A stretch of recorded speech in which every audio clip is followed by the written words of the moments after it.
আসসালামু আলাইকুম, কেমন আছেন সবাই? দেখতে পাচ্ছেন আমি আমার পিছনের অংশ দেখানোর চেষ্টা করছি। সাধারণত আমি যে স্থানে অবস্থান করছি সেই স্থানের চারিদিকের অবস্থান এবং জায়গা বা কাজ বা কাজের ধরন, পাশাপাশি এখানে কতজন লোক কাজ করতেছে বাংলাদেশি, প্রত্যেকটা বা ইট এবং সিমেন্ট রড সহ সব কিছুই আপনাদেরকে দেখানোর চেষ্টা করব ভিডিওতে। দেখতে পাচ্ছেন এগুলো হচ্ছে ক্ষুদ্র আকারে রড। এছাড়াও এখানে আরও অনেকগুলো ধরন রয়েছে। সাধারণত সৌদি আরবে যখন কোনো বিল্ডিংয়ে কাজ করে শুরু করে থাকে, সাধারণত সেই সমস্ত কাজগুলো অনেকটাই গভীর থেকে, অর্থাৎ মাটি কাটে সেখান থেকে নিচু থেকে তৈরি করে বা স্থাপন করে থাকে, যেমনটা বাংলাদেশে পিলারের ক্ষেত্রে হয়ে থাকে। দেখতে পাচ্ছেন এখানে অনেক নিচ থেকে এই কাজগুলো চালু করেছে বা এখানে করতেছে কিছু বাঙালি। সাধারণত যে গাড়িটি দেখতে পাচ্ছেন সেটা হচ্ছে বালুর গাড়ি।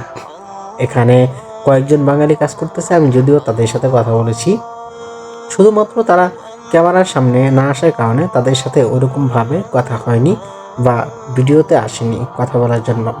আমি এখানে আপনাদেরকে দেখানোর চেষ্টা করব ছাদের উপরে সহ বা একটা বিল্ডিংয়ের কতটুকু উপরে সহ কাজ করে থাকেন। সাধারণত একটু পরপরই এরকমভাবে রাস্তা থেকে থাকে।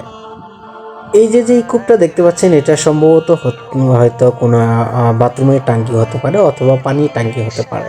এখানে সাধারণত যদিও রাজমিস্ত্রির কাজের ভিডিও আমি এর আগে দিয়েছিলাম, হয়তো সেখানে অনেক কিছুই বলেছি, তবে আজকে ভিডিওটা ভিন্ন, তাই আবারও ধারণ করে আপলোড করতে বাধ্য হই। সাধারণত রাজমিস্ত্রির কাজ থাকলেও সব সময় থাকে না, আবার অনেক সময় থেকেও থাকে।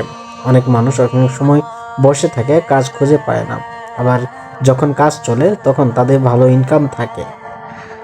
এখানকার পরিস্থিতি কাজের ধরন অনুযায়ী নতুন বা পুরাতন মানুষের হিসেবে এক একজনের এক এক রকম বেতন বা দৈনিক হাজিরা হয়ে থাকে।